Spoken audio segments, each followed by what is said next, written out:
ಒಲವಿನ ಕಾವಲಿಗ. ಕಾಲೇಜಿನ ಕಾವಲುಗಾರ. ಕಾಲೇಜು ಕ್ಯಾಂಪಸ್ನಲ್ಲಿ ಅವನ ಹೆಸರೆಂದರೆ ಒಂದು ನಡುಕ. ಎದುರಿಗೆ ನಿಂತು ಕಣ್ಣು ಕಣ್ಣು ಮೆಲಾಯಿಸಿ ಮಾತಾಡುವ ಧೈರ್ಯ ಯಾರಿಗೂ ಇರಲಿಲ್ಲ.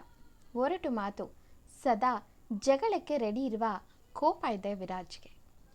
ಆದರೆ ಅದೇ ಕಾಲೇಜಿನ ಲೈಬ್ರರಿ ಮುಂದೆ ಕೈಯಲ್ಲಿ ಪುಸ್ತಕ ಹಿಡಿದು ಶಾಂತವಾಗಿ ನಡೆದು ಹೋಗುತ್ತಿದ್ದಂಥ ಅನನ್ಯ ಎದುರಾದರೆ ಸಾಕು, ಆ ರೌಡಿ ವಿರಾಜ್ ಒಳಗಡೆ ನಡುಕ ಶುರುವಾಗುತ್ತಿತ್ತು. ವಿರಾಜ್ಗೆ ಅನನ್ಯ ಎಂದರೆ ಪ್ರಾಣಕ್ಕಿಂತ ಹೆಚ್ಚು ಪ್ರೀತಿ. ಆದರೆ ಅನನ್ಯಗೆ ಅವನ ರೌಡಿಸಮ್ ಕಂಡ್ರೆ ಆಗುತ್ತಿರಲಿಲ್ಲ. ಅವನ ಒರಟುತನ, ಗಲಾಟೆಗಳು ಅವಳಿಗೆ ಅಸಹ್ಯ ಹುಟ್ಟಿಸುತ್ತಿದ್ದವು. ಹಾಗಾಗಿ ಅವಳು ಯಾವಾಗಲೂ ಅವನನ್ನು ತಿರಸ್ಕಾರದ ಕಣ್ಣುಗಳಿಂದಲೇ ನೋಡುತ್ತಿದ್ದಳು. ವಿರಾಜ್ ಎಂದಿಗೂ ಅವಳ ಎದುರು ನಿಂತು ನೇರವಾಗಿ ಮಾತನಾಡಿಸುತ್ತಿರಲಿಲ್ಲ. ಇಡೀ ಕಾಲೇಜಿಗೆ ಡಾನ್ ಆಗಿದ್ದವನು ಆ ಸೈಲೆಂಟ್ ಹುಡುಗಿಯ ಎದುರು ಬಂದರೆ ಮಾತು ಮರೆತು ನಿಲ್ಲುತ್ತಿದ್ದ. ಆದರೂ ಅವಳಿಗೆ ಗೊತ್ತಿಲ್ಲದಂತೆ ಯಾವಾಗಲೂ ಸೇಫ್ ಸೆಕ್ಯೂರಿಟಿ ಕೊಡುತ್ತಿದ್ದ. ಅವಳು ಮನೆಗೆ ಹೋಗುವ ದಾರಿಯಲ್ಲಿ ಯಾರೂ ಅವಳನ್ನು ಕೆಣಕದಂತೆ ದೂರದಲ್ಲೇ ನಿಂತು ಕಾವಲು ಕಾಯ್ತಿದ್ದ. ಹೀಗೆ ದಿನಗಳು ಉರುಳಿದವು. ಈ ವರ್ಷದ ಎಕ್ಸಾಮ್ ಮುಗಿತು. ಈ ವರ್ಷ ಅಲ್ಲದಿದ್ದರೆ ಮುಂದಿನ ವರ್ಷ ಅವಳನ್ನು ಮಾತಾಡಿಸಬಹುದು ಅಂದುಕೊಂಡು ಈ ವರ್ಷದ ಪರೀಕ್ಷೆ ಮುಗಿಸಿ ರಜೆಗೆಂದು ಹೋದವನಿಗೆ ವಾಪಸ್ ಬಂದಾಗ ಆಘಾತ ಕಾದಿತ್ತು. ಅನನ್ಯ ಕಾಲೇಜು ಬಿಟ್ಟು ಹೋಗಿದ್ದಳು. ಅವಳಿಗಾಗಿ ತುಂಬ ಕಡೆ ಹುಡುಕಾಡಿದರೂ ಅವಳ ಸುಳಿವೇ ಸಿಗಲಿಲ್ಲ. ತಾನು ಮೆಚ್ಚದ ಹುಡುಗಿ ಕಾಣದೆ ವಿರಾಜ್ ತೀವ್ರವಾಗಿ ಬೇಸರಗೊಂಡ. ಕೊನೆಗೆ ಮನೆಯವರ ಒತ್ತಾಯಕ್ಕೆ ಮಣಿದು ಹೇಗೋ ತನ್ನ ಓದನ್ನು ಮುಗಿಸಿದ. 5 ವರ್ಷಗಳ ನಂತರ ಕಾಲಚಕ್ರ ಉರುಳಿ 5 ವರ್ಷಗಳು ಕಳೆದಿದ್ದವು. ಒಂದು ದಿನ ಜೋರಾಗಿ ಮಳೆ ಸುರಿಯುತ್ತಿದ್ದಾಗ ರಸ್ತೆ ದಾಡುತ್ತಿದ್ದ ಹೆಣ್ಣು ಮಗಳೊಬ್ಬಳು ವಿರಾಜ್ ಕಣ್ಣಿಗೆ ಬಿದ್ಲು. ಅದು ಬೇರೆ ಯಾರೂ ಅಲ್ಲ, ಅವನ ಅನನ್ಯ. ಅವನಿಗಾದ ಸಂತೋಷಕ್ಕೆ ಪಾರವೇ ಇರಲಿಲ್ಲ. ಓಡಿ ಹೋಗಿ ಅವಳನ್ನು ಮಾತಾಡಿಸೋ ಮೊದಲೇ ಅವಳು ಸ್ಕೂಟರ್ ಹತ್ತಿ ಹೊರಟೇ ಬಿಟ್ಟಳು. ಆದರೆ ಈ ಬಾರಿ ಅವನು ಕೈ ಚೆಲ್ಲಲಿಲ್ಲ. ತಕ್ಷಣ ಅವಳ ಸ್ಕೂಟರ್ ನಂಬರ್ ನೋಟ್ ಮಾಡಿಕೊಂಡ. ವಿರಾಜ್ ಅವಳ ಅಡ್ರೆಸ್ ಪತ್ತೆ ಹಚ್ಚಿದ. ಅನನ್ಯ ಈಗ ಒಂದು ಸ್ಕೂಲ್ನಲ್ಲಿ ಟೀಚರ್ ಆಗಿದ್ದಾಳೆ ಎಂದು ತಿಳಿತು. ಆದರೆ ಸೋಜಿಗ ಎನ್ನುವಂತೆ ಅದೇ ಸ್ಕೂಲ್ಗೆ ವಿರಾಜ್ನ ಅಣ್ಣನ ಮಗು ಚಿಂಟು ಕೂಡ ಓದಲು ಹೋಗುತ್ತಿತ್ತು.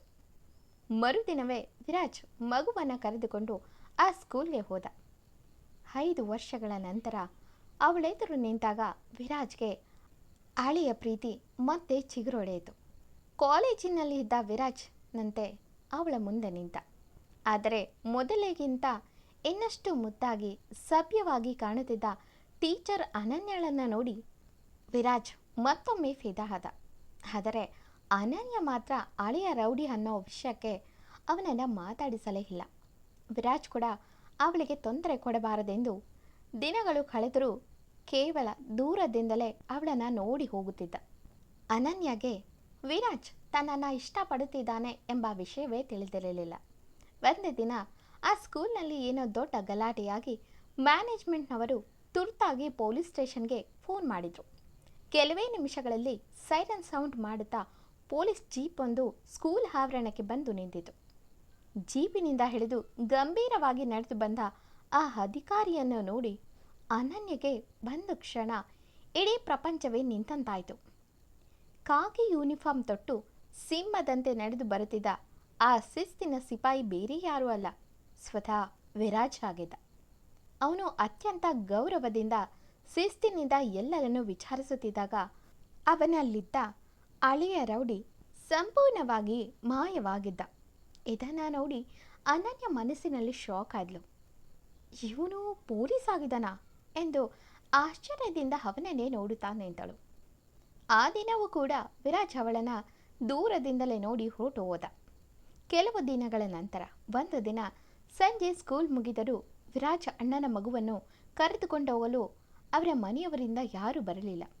ಅನನ್ಯ ಮಗುವಿನ ಮನೆಗೆ ಫೋನ್ ಮಾಡಿದಾಗ ದಯವಿಟ್ಟು ಇವತ್ತು ಒಂದು ದಿನ ಮಗುವನ್ನು ನಿಮ್ಮ ಜೊತೆ ನಮ್ಮ ಮನೆಗೆ ಕರೆದುಕೊಂಡು ಹೋಗಿ ಬಿಡ್ತೀರಾ ಎಂದು ಮನೆಯವರು ವಿನಂತಿಸಿದರು. ಅನನ್ಯಳ ಮನೆ ಕೂಡ ಅದೇ ದಾರಿಯಲ್ಲಿದ್ದರಿಂದ ಅವಳು ಒಪ್ಪಿಕೊಂಡು ಮಗುವನ್ನು ತನ್ನ ಜೊತೆ ಮನೆಗೆ ಕರೆದುಕೊಂಡು ಹೋದಳು. ಅಲ್ಲಿಗೆ ಹೋಗಿದ್ದಾಗ ಮನೆಯಲ್ಲಿ ಯಾರೂ ಇರಲಿಲ್ಲ. ಯಾವುದೋ ಫಂಕ್ಷನ್ಗೆ ಹೋಗಿದ್ದ ಮನೆಯವರು ಬರುವಾಗ ಏನೋ ಸಮಸ್ಯೆಯಾಗಿ ತಡವಾಗುತ್ತಿದೆ ಎಂದು ಅಲ್ಲಿಯ ಕೆಲಸದವರಿಂದ ತಿಳಿಯಿತು. ಅನನ್ಯ ಈಗ ಮಗುವನ್ನು ಬಿಟ್ಟು ಓಡಬೇಕು ಎನ್ನುವಷ್ಟರಲ್ಲಿ ಅಲ್ಲಿಗೆ ಬೈಕ್ ಇಳಿದು ಬಂದ ವಿರಾಜ್ ಎದುರಾದ. ಮೊದಲ ಬಾರಿಗೆ ವಿರಾಜ್ ಅನನ್ಯಳ ಎದುರು ಬಂದು ನಿಂತು ಮಾತಾಡಿಸಿದ. ನಮ್ಮ ಮಗುನ ನೀವೇ ಕರ್ಕೊಂಡು ಬಂದ್ರಿ ಅಂತ ಪ್ರಿನ್ಸಿಪಾಲ್ ಹೇಳಿದರು, ಥ್ಯಾಂಕ್ ಯು ಮೇಡಮ್ ಎಂದ.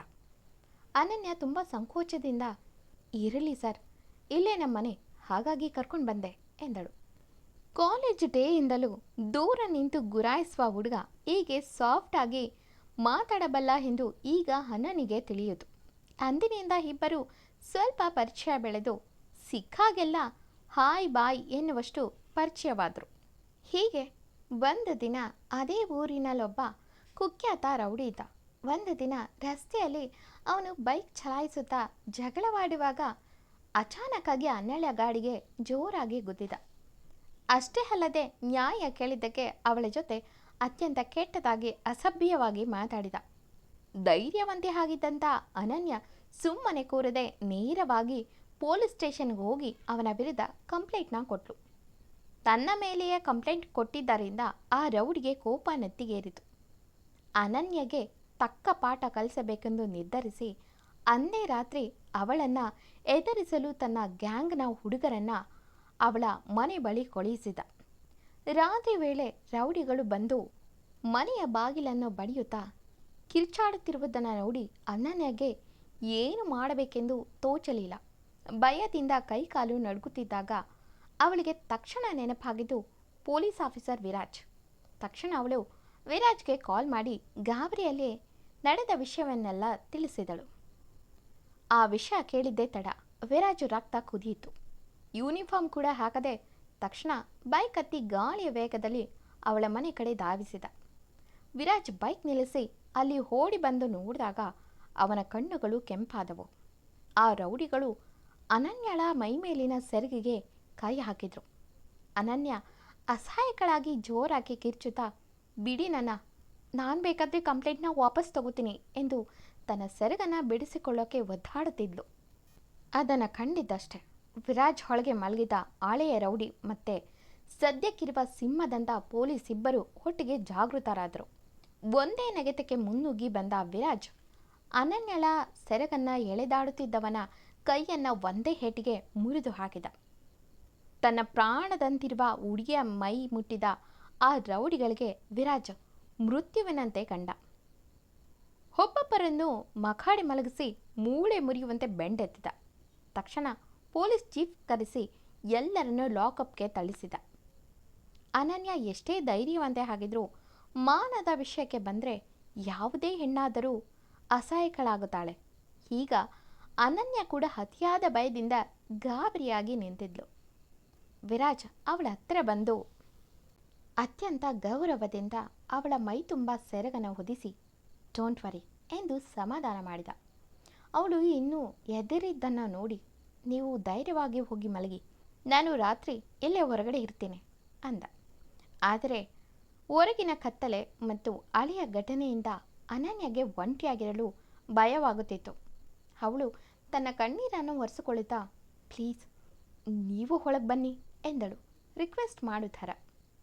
ವಿರಾಜ್ ಅವಳ ಭಯ ನೋಡಿ ಸರಿ ಎಂದು ಮನೆ ಒಳಗೆ ಬಂದು ಕೂತು ಸುತ್ತಲೂ ಒಮ್ಮೆ ನೋಡಿ ಮೆಲ್ಲಗೆ ಕೇಳ್ದ, ಮನೇಲಿ ಯಾರೂ ಇಲ್ವಾ ಎಂದು.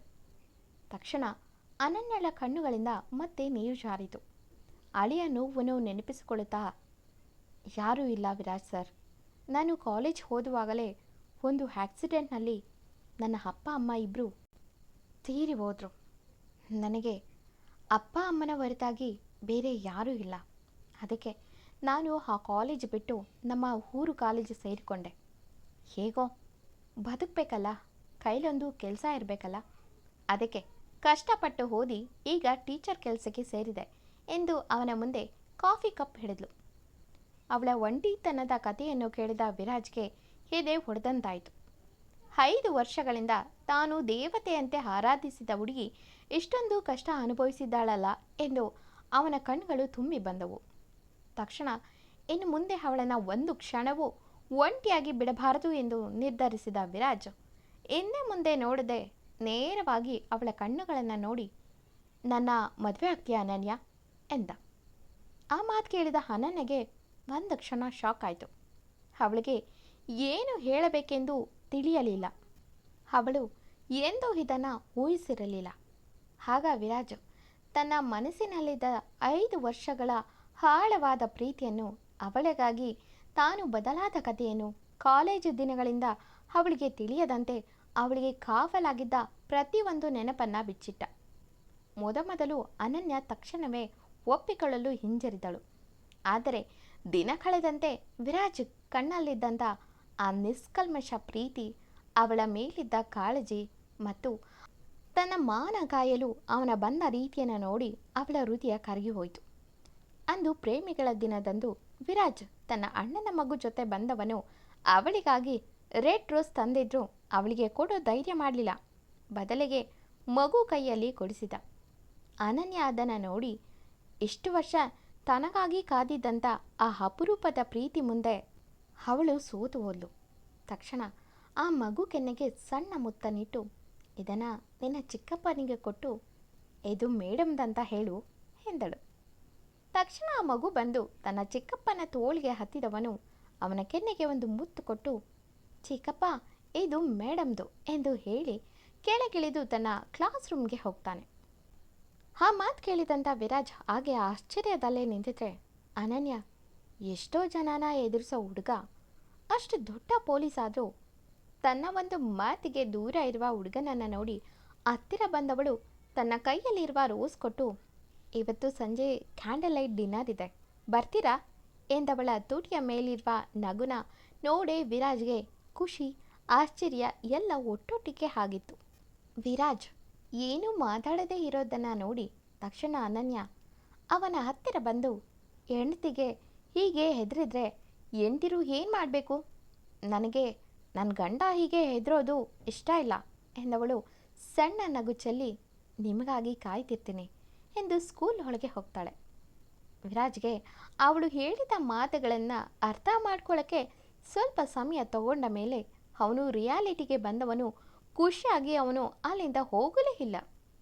ಮಧ್ಯಾಹ್ನ ಕ್ಲಾಸ್ ಮುಗಿಸಿ ಊಟಕ್ಕೆ ಹೊರಗೆ ಬಂದ ಅನನ್ಯ ಮುಂದೆ ವಿರಾಜ್ ನಿಂತಿದ್ದನ್ನು ನೋಡಿ ಅನನ್ಯ ಆಶ್ಚರ್ಯದಲ್ಲೇ ಅವನನ್ನೇ ನೋಡಿದ್ರೆ, ವಿರಾಜ್ ತನ್ನ ಬೆನ್ನ ಹಿಂದೆ ಅಡಗಿಸಿದ್ದ ಚಾಕ್ಲೇಟ್ ಬಾಕ್ಸ್ ಜೊತೆ ಕೆಂಪು ಗುಲಾಬಿಯ ಬೊಕ್ಕೆ ಹಿಡಿದು, happy Valentine's day Mrs Viraj ಎಂದಿದ್ದು ಕೇಳಿ ಅನನ್ಯ ಕಣ್ಣಿಂದ ಸಣ್ಣದಾಗಿ ನೀರು ಹರಿಯಿತು. ಆದರೆ ಆ ಕಣ್ಣೀರು ದುಃಖಕ್ಕಲ್ಲ, ಖುಷಿಗೆ. ತಕ್ಷಣ ವಿರಾಜ್ ಅವಳ ಕಣ್ಣೀರನ್ನು ಒರೆಸಿ ಮುಗುಳ್ನಗುತ್ತಾ, ಇನ್ನು ಈ ಕಣ್ಣೀರು ಬರೀ ಖುಷಿಗೆ ಮಾತ್ರ ಎಂದ. ತಕ್ಷಣ ಅನನ್ಯ ವಿರಾಜನ ತಬ್ಬಿ, ಥ್ಯಾಂಕ್ಸ್, ನನ್ನಂಥ ಅನಾಥ ಹುಡುಗಿನಿಗೆ ಎಷ್ಟು ಪ್ರೀತಿ ತೋರಿಸಿದ್ದಕ್ಕೆ ಎಂದಳು. ವಿರಾಜ್ ಅವಳನ್ನು ತಬ್ಬಿ, ಹೇ, ನಾನಿರುವಾಗ ನೀನೆಲ್ಲಿ ಅನಾಥೆ ಎಂದು ಬೇಗ ಮದುವೆ ಆಗೋಣ ಎಂದ. ಅನನ್ಯ ಕೂಡ ಒಪ್ಪಿಗೆ ನೀಡುವಂತೆ ತಲೆ ಆಡಿಸಿದಳು. ಅಲ್ಲಿದ್ದ ಮಕ್ಕಳೆಲ್ಲ ಚಪ್ಪಾಳೆ ತಟ್ಟಿದ್ರು. ವಿರಾಜ್ ಮತ್ತು ಅನನ್ಯ ಇಬ್ಬರು ನಕ್ಕರು. ಒಮ್ಮೆ ರೌಡಿ ಎಂದು ದ್ವೇಷಿಸಿದ್ದ ಹುಡುಗನೇ ಇಂದು ಅವಳ ಬದುಕಿನ ಅತಿ ಸುರಕ್ಷಿತ ವ್ಯಕ್ತಿಯಾಗಿದ್ದ. ಅವಳು ತಿರಸ್ಕರಿಸಿದ್ದ ಪ್ರೀತಿ ಕೊನೆಗೆ ಅವಳ ಜೀವನವೇ ಆಯಿತು. Thank you for watching. ಎಂದಿನಂತೆ ಮುಂದಿನ ಎಪಿಸೋಡ್ಗಳನ್ನು ನಿರೀಕ್ಷಿಸಿ.